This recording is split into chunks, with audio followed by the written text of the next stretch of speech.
오늘은 가스펠 프로젝트 구약 3권 10번째 시간입니다. 사사기 13장에서 15장의 말씀을 통해 사사 삼손의 이야기를 함께 나눠보려고 하는데요. 구원은 하나님의 계획이다라는 주제를 가지고 이 말씀을 함께 살펴보겠습니다. 지난 시간까지 우리가 살펴보았던 사사기 속에는 이러한 네 가지 패턴이 반복된다는 것을 알 수 있었습니다. 이스라엘 백성들이 하나님을 버리고 우상을 섬기면 하나님께서 이스라엘 백성들을 징계하셔서 이방인들의 손에 넘기시고, 이방인들의 핍박에 못 이겨 하나님께 회개하고 기도하면 하나님께서 이스라엘을 구원하시기 위해 사사를 세우시는 이 네 가지 패턴이 사사기 속에서 반복되었습니다. 이 사사기의 패턴이 중요한 이유는 바로 오늘 우리가 살펴볼 사사 삼손의 이야기 속에서 이 패턴이 중요한 힌트가 되기 때문입니다. 자, 오늘 본문 말씀을 소리를 내어서 함께 읽어보겠습니다. 이스라엘 자손이 다시 여호와의 목전에 악을 행하였으므로 여호와께서 그들을 40년 동안 블레셋 사람의 손에 넘겨주시니라. 소라 땅에 단 지파의 가족 중에 마노아라 이름하는 자가 있더라. 그의 아내가 임신하지 못함으로 출산하지 못하더니 여호와의 사자가 그 여인에게 나타나서 그에게 이르시되, 보라, 내가 본래 임신하지 못함으로 출산하지 못하였으나 이제 임신하여 아들을 낳으리니 그러므로 너는 삼가 포도주와 독주를 마시지 말며 어떤 부정한 것도 먹지 말지니라. 보라, 내가 임신하여 아들을 낳으리니 그의 머리 위에 삭도를 대지 말라. 이 아이는 태에서 나옴으로부터 하나님께 바쳐질 나시린이 됨이라. 그가 블레셋 사람의 손에서 이스라엘을 구원하기 시작하리라 하시니. 아멘. 오늘 저희가 사사기 13장 1절에서 5절의 말씀을 통해 사사 삼손의 출생을 함께 살펴보았습니다. 그리고 삼손이 태어날 때 이스라엘의 상황을 함께 나누어 보았는데요. 이 말씀 속에서 어떠한 하나님의 뜻을 발견할 수 있는지 우리 한 절씩 살펴보겠습니다. 먼저 1절의 말씀에 보시면 이스라엘 백성들이 다시 여호와의 목전에 악을 행했다라고 기록하고 있습니다. 우리가 이전에 살펴보았던 사사기 이야기들 속에서 계속 발견할 수 있는 말씀인데요. 바로 이스라엘 백성들이 하나님을 버리고 우상을 섬겼다라는 표현입니다. 하나님께서 우상을 섬기는 이스라엘 백성들을 40년 동안 블레셋 사람들의 손에 넘겨주셨다라고 성경은 기록하면서 하나님의 징계에 대해 기록하고 있습니다. 그러면 우리는 1절 말씀에서 이스라엘이 우상을 섬기고 하나님께서 그러한 이스라엘을 징계하시는 것을 발견하면서 자연스럽게 이 다음 말씀은 블레셋에게 핍박받는 이스라엘 백성들이 하나님께 부르짖어 기도하고 회개하는 말씀을 기억하고 떠올릴 수 있습니다. 그리고 이스라엘 백성들이 하나님께 회개하고 기도하면 하나님께서 사사를 세우셔서 이스라엘을 구원하시겠구나, 우리가 이렇게 생각해 볼 수 있는데요. 그런데 놀랍게도 이 다음 말씀은 바로 하나님께서 이스라엘을 구원하시기 위해 사사 삼손을 준비시키시는 말씀이 등장합니다. 그러면 앞에서 살펴보았던 이 네 가지 패턴들 중에서 우리는 이 세 번째 패턴인 이스라엘 백성들의 회개를 발견하지 못하게 됩니다. 과연 사사 삼손의 이야기 속에서 하나님은 왜 이스라엘 백성들이 하나님께 회개하지 않았는데도 불구하고 이들을 구원하시기 위해 사사 삼손을 준비시키는지 우리가 그 하나님의 뜻을 조금 더 자세히 살펴보길 원합니다. 자, 그리고 오늘 이 말씀 속에서 우리는 또 다른 한 가지 사실을 주목해 보길 원하는데요. 바로 하나님께서 사사를 세우실 때 그 사사 삼손을 나시린으로 구별하셨다는 사실입니다. 이 나시린이라는 표현은 하나님께서 하나님의 일을 하시기 위해 태어날 때부터 구별한 사람을 의미합니다. 민수기 6장 1절에서 6절의 말씀에 보면 하나님께서 구별하신 나시린이라는 사람은 세 가지 법을 하나님 앞에서 지켜야 했습니다.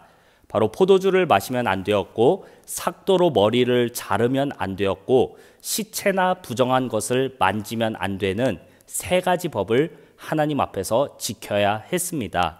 과연 하나님께서 블레셋의 손에서 이스라엘을 구원하기 위해 세우신 삼손, 이 나실인 삼손은 이 법들을 잘 지켰는지, 그리고 그를 통해 하나님께서 이스라엘을 구원하셨는지 우리가 계속해서 말씀을 살펴보겠습니다. 하나님께서 세우신 사사 삼손, 나실인 삼손을 이해하기 위해서 제가 세 가지 이야기를 함께 가져와 보았는데요. 과연 이 이야기들 속에서 우리는 삼손을 어떠한 사람이라고 생각할 수 있는지 함께 나눠보겠습니다.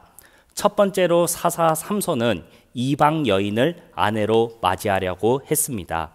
사사기 14장 2절의 말씀에 보니 삼손이 아버지 마노아에게 이렇게 얘기하고 있습니다.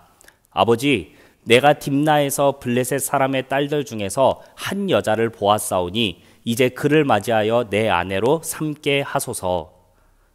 지금 삼손은 블레셋 여인을 아내로 맞게 해달라고 아버지에게 요청하고 있습니다. 여러분, 삼손이 살았던 이 시대, 이스라엘 백성들이 우상을 섬겨서 어느 나라에게 핍박을 받았던 시대이죠. 바로 블레셋에게 핍박받던 시대입니다.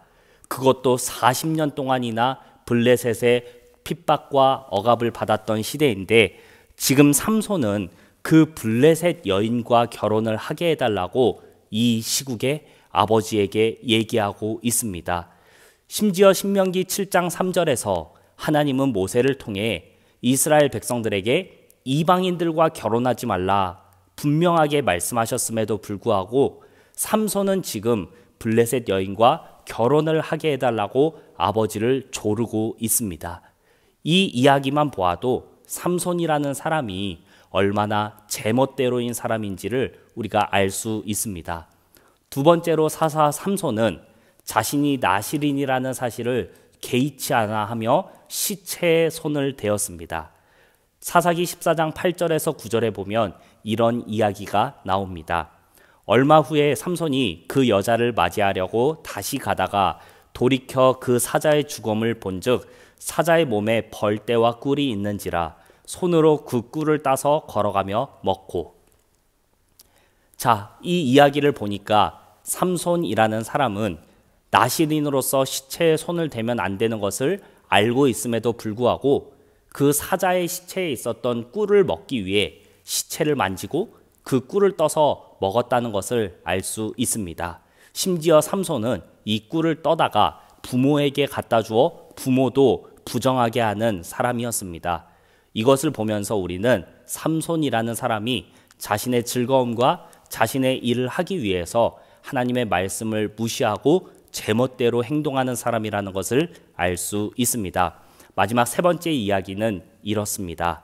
사사기 16장 6절입니다. 들릴라가 삼손에게 말하되 청하건대 당신의 큰 힘이 무엇으로 말미암아 생기며 어떻게 하면 당신을 능히 결박하여 굴복하게 할 수 있을는지 내게 말하라 하니. 삼손이 사랑하는 여인 들릴라가 삼손에게 당신의 힘의 비밀을 알려달라고 하는 것입니다. 삼손이 들릴라라는 여인의 말을 들으며 고민했습니다. 심지어 들릴라라는 여인이 삼손의 힘의 비밀을 물어보면서 그 목적을 분명하게 얘기하는데 그것은 바로 삼손을 결박하고 굴복시키기 위함이라는 것을 우리는 이 말 속에서 알 수 있습니다.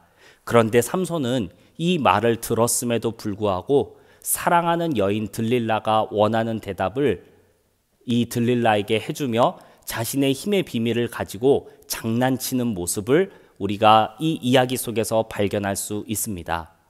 여러분, 우리가 사사 삼손의 이야기들 속에서 세 가지 이야기만 가져와서 함께 나눠 보았는데 이 이야기 속에서 우리는 삼손이라는 사람이 제 멋대로 행동하고 하나님의 말씀을 지키지 않는 사람이었다는 것을 발견할 수 있습니다. 우리는 이 말씀 속에서 복음을 찾아보려 하는데요.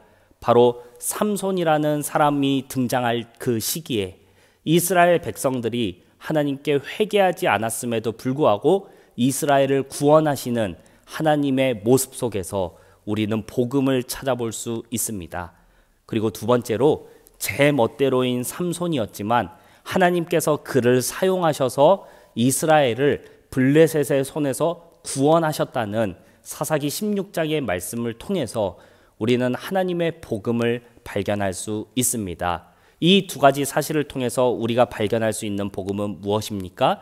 그것은 바로 이스라엘 백성들이 회개하고 회개하지 않느냐에 따라서 그들을 구원하시는 하나님이 아니라 하나님께서 이미 그들을 구원하시기로 계획하셨다라는 사실입니다.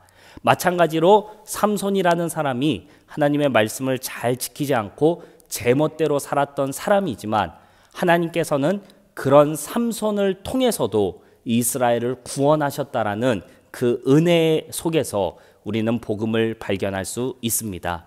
사랑하는 여러분, 우리의 구원도 마찬가지입니다. 하나님께서 우리를 구원하시는 것은 우리가 하나님의 눈에 흡족해 보이고 하나님 앞에서 회개하며 우리의 죄악을 없앨 때 우리를 구원해 주시는 게 아니라 우리가 여전히 죄인이었을 때 우리를 위해서 하나님께서 예수 그리스도를 보내주시고 우리를 위해 예수님께서 죽으심으로 하나님께서 우리를 구원해 주셨습니다. 사랑하는 여러분, 따라서 하나님의 구원은 나에게 달려있는 것이 아니라 하나님의 계획이고 하나님의 은혜이며 하나님의 사랑이라는 것을 우리는 오늘 말씀을 통해서 발견할 수 있습니다. 자, 오늘 말씀을 정리해 보겠습니다. 오늘 말씀 속에서 발견할 수 있는 핵심은 무엇이었습니까? 바로 이스라엘 백성들이 하나님께 회개를 하지 않았음에도 불구하고 하나님께서 사사 삼손을 준비하셔서 이스라엘을 구원하시려 했다는 사실입니다. 그리고 이것을 통해 발견할 수 있는 복음은 구원은 하나님의 계획이고 하나님의 은혜라는 사실입니다. 이스라엘이 회개하지 않아도 그들을 구원하셨던 하나님의 계획이 있었으며 사사 삼손이 제멋대로 행동했음에도 그를 통해 이스라엘을 구원하시는 하나님의 말씀 속에서 우리는 하나님의 은혜와 계획을 발견할 수 있습니다. 그렇다면 우리는 오늘 어떻게 행동할 수 있을까요? 바로 나 같은 죄인을 살리신 주님의 은혜를 생각하고 주님의 계획을 생각하면서 그 사랑과 은혜와 계획을 함께 찬양할 수 있을 것입니다. 사랑하는 여러분, 사사 삼손의 이야기는 그저 한 명의 강력한 사람의 이야기가 아닙니다. 한 명의 영웅의 이야기가 아닙니다. 사사기라는 말씀을 우리에게 주신 하나님의 의도는 아무리 이스라엘을 구원하기 위한 뛰어난 사사들이 있었다 하더라도 그 사사들을 보내신 하나님의 계획이, 하나님의 은혜가, 하나님의 사랑이 먼저 존재했었다라는 사실을 이스라엘에게 알려주시기 위해서 이 말씀을 주신 것입니다. 우리도 마찬가지입니다. 사랑하는 여러분, 우리가 하나님 앞에 먼저 나온 것이 아니라 하나님이 우리를 부르신 것이고 하나님이 우리를 구원하신 것입니다. 이 하나님의 사랑의 말씀을 마음으로 받아들여서 하나님을 아버지라 부르고 예수님을 나의 구원자라 부르며 하나님의 자녀가 될 수 있는 우리 모두가 되길 간절히 소망합니다.